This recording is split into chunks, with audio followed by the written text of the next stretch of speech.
আসসালামু আলাইকুম। আশা করি সবাই ভালো আছেন। আজকে বাংলাদেশের বাইকারদের সাথে একটা অন্যরকম অভিজ্ঞতা শেয়ার করব। তো এই অভিজ্ঞতাটা আসলে আমার 1 বছর 1.5 বছর আগে হয়েছে। আহ, তো আমি রিসেন্ট আমার এটা মনে পড়লো, একটা পোস্ট দেখছিলাম বাইক বিডিতে এক ভাইয়ের। তো ওনার এই পোস্টটা দেখে স্ক্রিনে হয়তো দেখতেছেন, আমার মনে পড়ছে আমার সেম অভিজ্ঞতাটা হয়েছিল সেটা। তো আমি চেষ্টা করব আপনাদের সাথে শেয়ার করার ব্যাপারটা। তো আমার আপনার বছর খানেক আগে ফুয়েল তো তখন যেখানে সেখান থেকে নিতাম।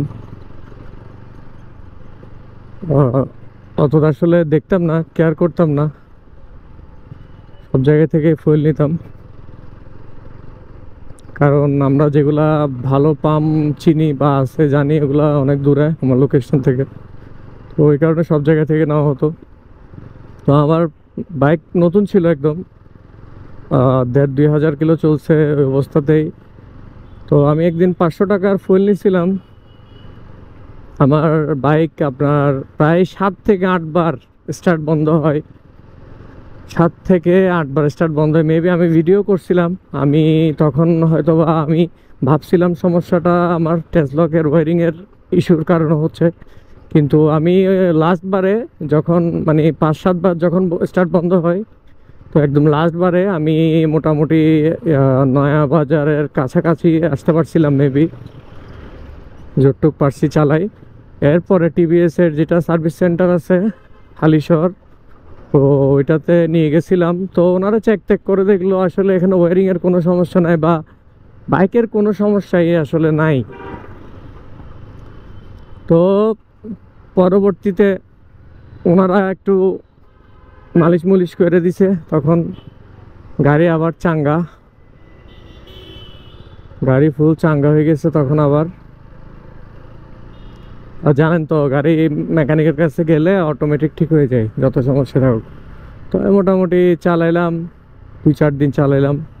এরপরে আমার একটা ভাই আপনার ইয়া করলো, আমাকে সাজেশন দিল যে ভাই উল্টাপাল্টা জায়গা থেকে ফুয়েল নিস না, ভালো জায়গা থেকে ফুয়েল নে,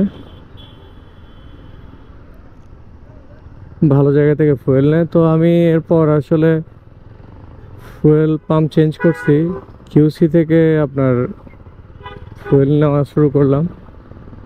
তারপর হক্কানি থেকে ফুয়েল নেওয়া শুরু করলাম।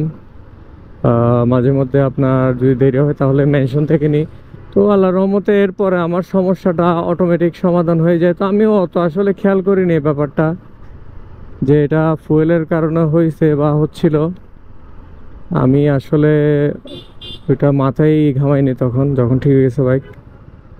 তো হঠাৎ আমি গতকালকে এই পোস্টটা দেখার পরে আমার মনে পড়লো আসলে আমার কথা, যে কিরে আমিও তো সেম সমস্যায় গেছিলাম।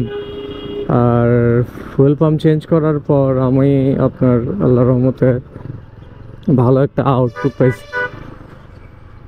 তো এরপরে আসলে চিন্তা করলাম আপনাদেরকে ভিডিও একটা বানিয়ে এখানে শেয়ার করা উচিত, আমার প্রয়োজন, যেহেতু আপনারা অনেকে আমার ভিডিও দেখেন। তো আমার মনে হলো এটা আসলে শেয়ার করার মতো একটা বিষয়, তাই শেয়ার করলাম আপনাদের সাথে। তো আপনারা ওই ভাইয়াটাও সেম জিনিসটাই ফেস করছেন।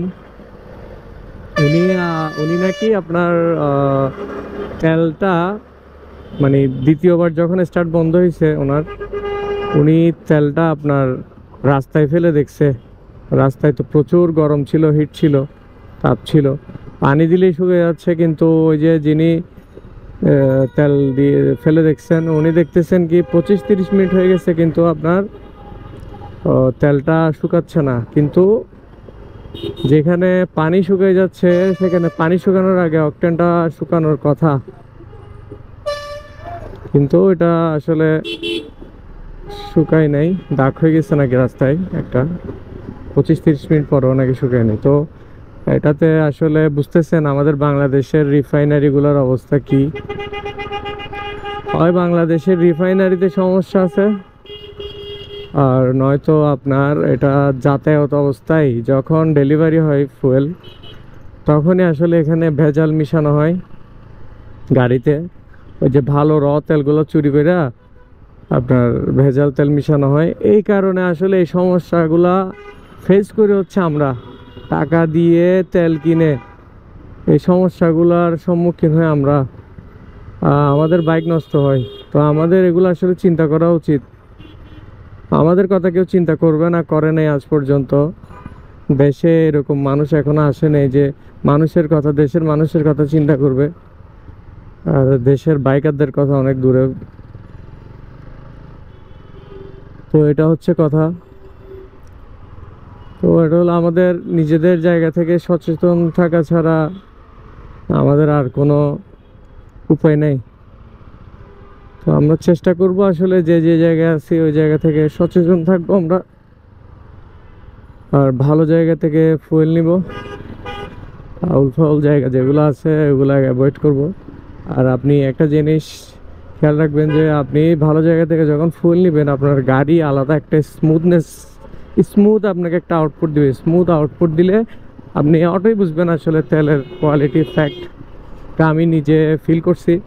যেরকম একটা আজে বাজে খাবার খাইলে, একটা সকালের খাবার আপনি যদি বিকালে খান, ভেজাল মিশ্রিত একটা খাবার যদি আপনি খান, তাহলে আপনার গ্যাস্ট্রিকের সমস্যা করবে, আপনার অনেক রকম সমস্যা করবে শরীরে। ঠিক একই রকম বাইকেও সেম, আপনি ভেজাল একটা তেল দিলে আপনার গাড়ি আপনাকে খুব বাজে একটা আউটপুট দিবে, আর আপনি ফিল করতে পারবেন।